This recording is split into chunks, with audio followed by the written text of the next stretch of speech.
SSC দুর্নীতি নিয়ে হাইকোর্টের রায়ে এক ধাক্কায় চাকরিহারা 25,000-এরও বেশি শিক্ষক শিক্ষিকা ও শিক্ষাকর্মী। এবার এই রায়ের জেরেই পড়ুয়াদের ভবিষ্যৎ নিয়েও আশঙ্কা তৈরি হয়েছে। হাইকোর্টের এই রায়ের পর চরম সমস্যায় পড়েছে ফারাক্কা ব্লকের অর্জুনপুর হাই স্কুল। রাতারাতি চাকরিহারা এই স্কুলের 36 জন শিক্ষক। এক ধাক্কায় স্কুলের শিক্ষকের সংখ্যা হয়ে দাঁড়িয়েছে নামমাত্র।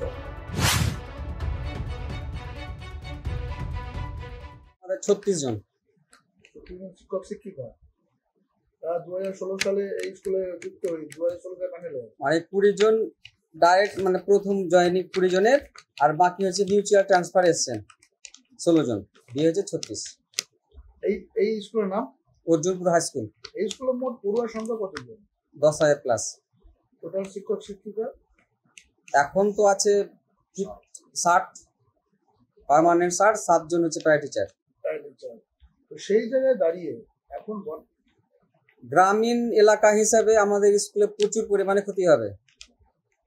মানে বাচ্চারা তো অনেকে হয়তো বেসরকারি স্কুলে পড়াতে পারছে না, এই স্কুলে ভর্তি হচ্ছে, স্কুল আসছে, যদি টিচার না থাকে তাহলে নিশ্চয়ই মানে লোকালের ক্ষতি হবে। আপনার 5 থেকে 12 আপনার 60 থেকে 36 বাদ দিলে যা হয় 24 জন। তাহলে স্কুল চালানো সম্ভব নয়। তাহলে তো এক প্রকার তো আমাদের স্কুলের সমস্যার মুখে পড়ে গেল। তাই না? সমস্যার মধ্যে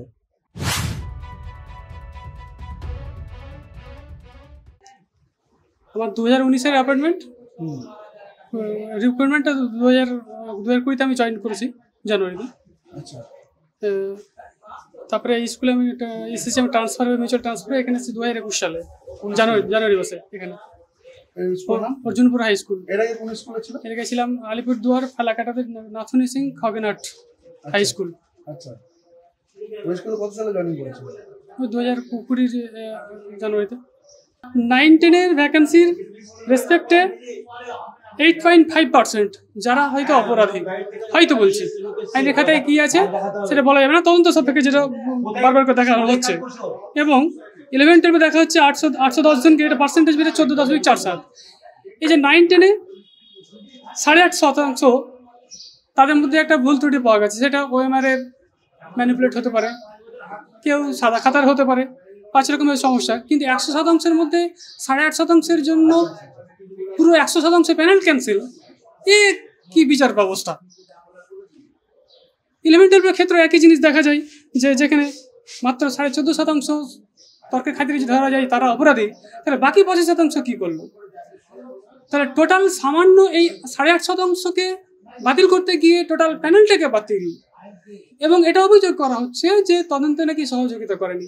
আমরা অন্তত পক্ষে স্কুল শিক্ষক যারা আমাদের স্কুলের মাধ্যমে যেভাবে হোক তদন্ত সাপেক্ষে আমাদের যা তথ্য চেয়েছে, আমরা কতবার তথ্য দিয়েছি তার কোনো শেষ নেই। আমাদের সেই সমস্ত ডকুমেন্টস আমাদের কাছে হাতে সঞ্চিত আছে।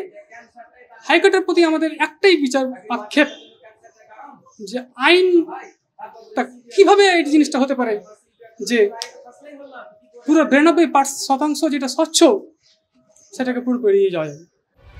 উদ্বেগ ছাত্রছাত্রীদের ভবিষ্যৎ নিয়েও। সোমবার এই খবর আসার পর থেকেই চাঞ্চল্য ছড়িয়েছে অভিভাবকদের মধ্যেও। চাকরি বাতিল হওয়ার পর স্কুলে এখন যে কজন শিক্ষক রয়ে গিয়েছেন তা দিয়ে কিভাবে স্কুল চালানো সম্ভব সেই নিয়ে চিন্তায় অভিভাবক থেকে শিক্ষকেরা। অন্যদিকে অনিশ্চিত চাকরিহারা শিক্ষকদের ভবিষ্যৎও। তবে শুধুই ফারাক্কা ব্লকের অর্জুনপুর হাই স্কুল নয়, জানা গিয়েছে এসএসসি দুর্নীতির এই রায়ের পর শিক্ষকের অভাবে ভুগছে একাধিক স্কুল। এই সময় ডিজিটাল।